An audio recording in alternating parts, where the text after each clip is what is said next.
un'interessante iniziativa oggi che si sta svolgendo qui allo Sciascia, discutere di ciò che è stata la guerra, delle sue vittime, insomma è importante anche per ricordare.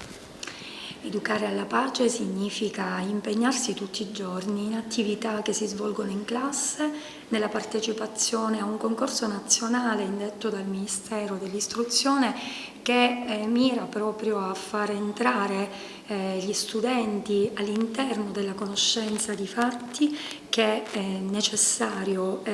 comprendere e conoscere fino alle radici per poter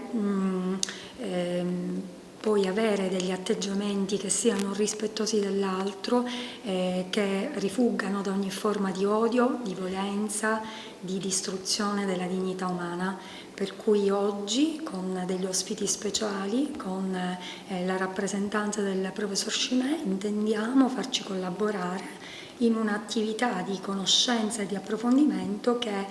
completa, amplia le iniziative che già si svolgono in istituto e che rappresentano un valore aggiunto perché portano un punto di vista ed un'esperienza formativa sicuramente di qualità. Questa iniziativa, che coinvolge 2 classi che hanno partecipato ad un concorso indetto dall'Associazione Nazionale Vittime Civili di Guerra nonché dal Ministero dell'Istruzione e del Merito, proprio perché noi riteniamo che la partecipazione ad un concorso e la realizzazione di laboratori possa consentire alla scuola di assolvere ad uno dei suoi compiti, ovvero fare dei propri studenti anche dei costruttori di pace. La pace è un valore che deve essere costantemente custodito, che non si può dar per scontato, e allora dalle loro relazioni, dai loro comportamenti i nostri studenti devono acquisire la capacità di passarsi il testimone per le future generazioni, perché mai la guerra diventi uno strumento di risoluzione dei problemi e perché abbiano sempre presente che il nostro Paese l'ha ripudiata dopo il ventennio fascista ed è importante che continuino a riflettere su questo valore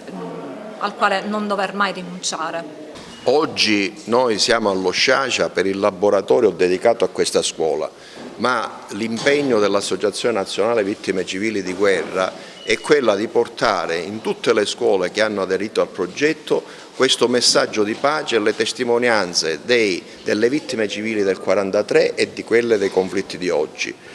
Quindi noi proponiamo ai giovani queste testimonianze affinché loro abbiano coscienza di quello che significa praticamente